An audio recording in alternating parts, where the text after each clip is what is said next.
প্ৰথমে কেৰাহীখন গৰম কৰি গাখীৰ ঢালি লৈছোঁ। দেখিছে গাখীৰখিনি ধুনীয়াকৈ দি লৈছোঁ।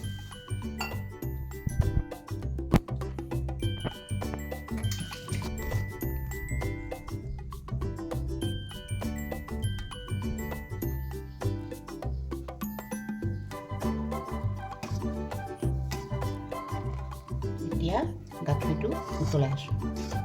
গাখীৰটো উতল অহাত নাৰিকল ঢালি দিলোঁ।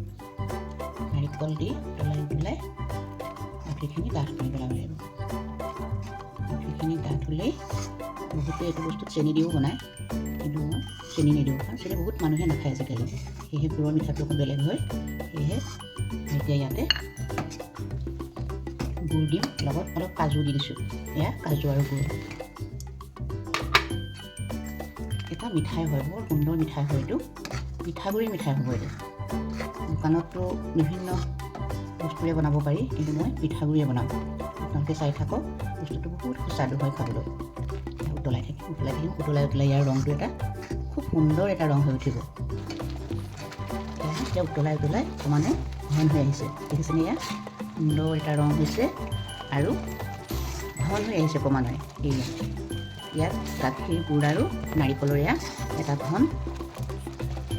এতিয়া ইয়াতে অকণমান ইলাচি গুড়া দিছোঁ। ইলাচি, দালচেনি এনেকৈ অকণ গুড়া দিছোঁ সুন্দৰ চেণ্ট এটাৰ কাৰণে। দেই, খাবলৈও ভাল লাগে বাৰু। ইলাচি আৰু দালচেনি মিক্স কৰি দিছোঁ ধুনীয়া গোন্ধ এটাৰ কাৰণে। এইখিনি উতলাৰ পাছতেই মই ইয়াতে দেখিছে নহয় পুৰা ঘন হৈ আহিছে। এতিয়া গেছটো অফ কৰি দিম। অফ কৰি পিঠাগুড়িখিনি লাহে লাহে বাকি দিম।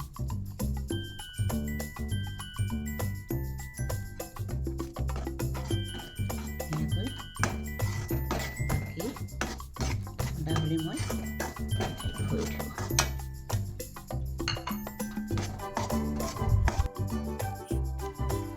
এইখিনি দেখিছেনে, কেৰাহীৰ পৰা লাহেকৈ নমাই দিলোঁ।